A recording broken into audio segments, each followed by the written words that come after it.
Sometimes you don't quite realise you've made a mistake until you are living through the consequences.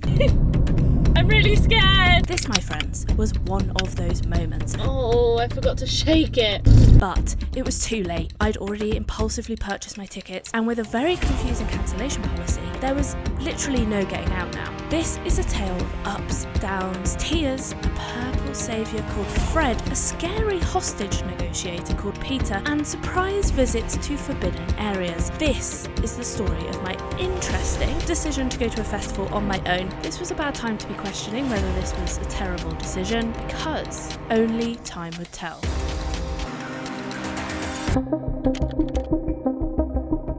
I've just seen the festival gates. I keep getting like flashback PTSD. Oh my god, I can see it. From the times that I've been to festivals and left and been so depressed. Now that's all I'm thinking about. Why are you already thinking about leaving? I'm trying to calm my anxiety down. But it just came back to me in like a flood of scary feelings. And I've got nobody to share this experience with, so that's even scarier. Right now, I'm freaking out on my own. So, I'd arrived and all was going well so far. Here, I don't know how to feel. Oh, she's on her own too.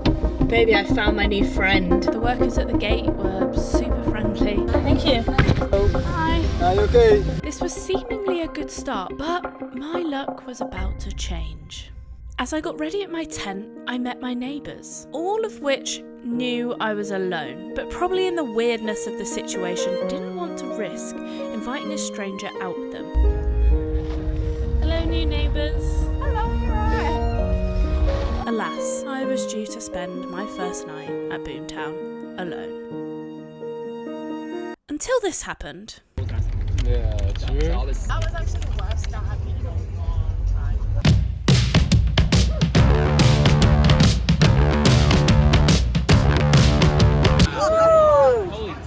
That's crazy.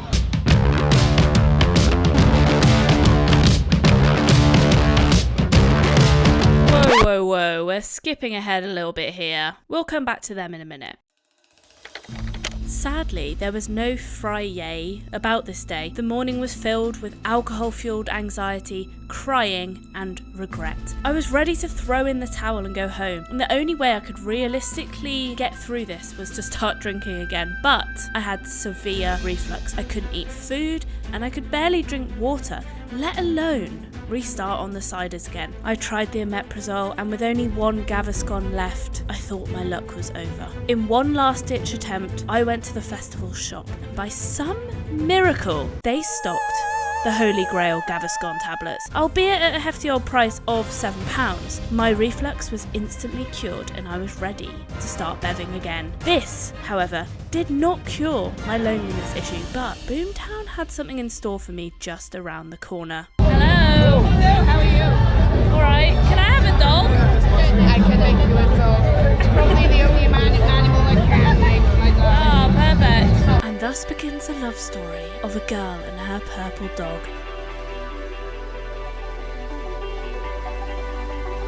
That night, I found a fellow lone warrior. Let's call him Peter, the hostage negotiator. Now, I don't know if I was getting hostage vibes or whether it was the alcohol, but my anxiety struck with a vengeance again. Not even Fred could protect me now. I was being grasped and intensely watched by a man I didn't know. There was no escaping. So, there was only one thing for it. I plucked up the courage and told him he was freaking me out. He left, and I thought that was the end of our interaction, until this happened.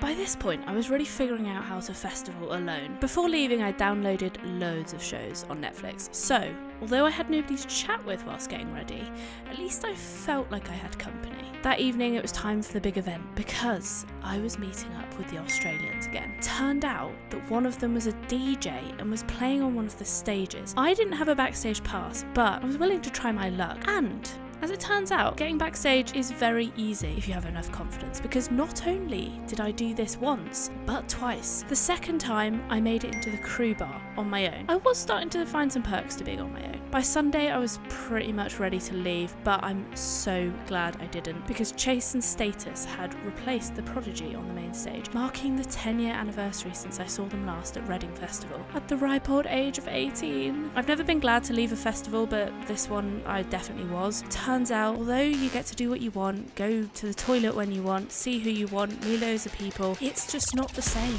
I won't be festivaling on my own again, so who wants to join me?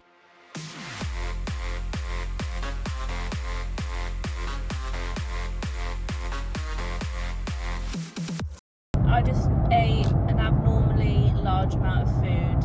In particular, an abnormal amount of cheese. I needed cheese, and I didn't know that I needed cheese until I saw it, and I was like, I need you. I stink, and my skin, I look like a fucking elephant. It might not look that bad, but elephant.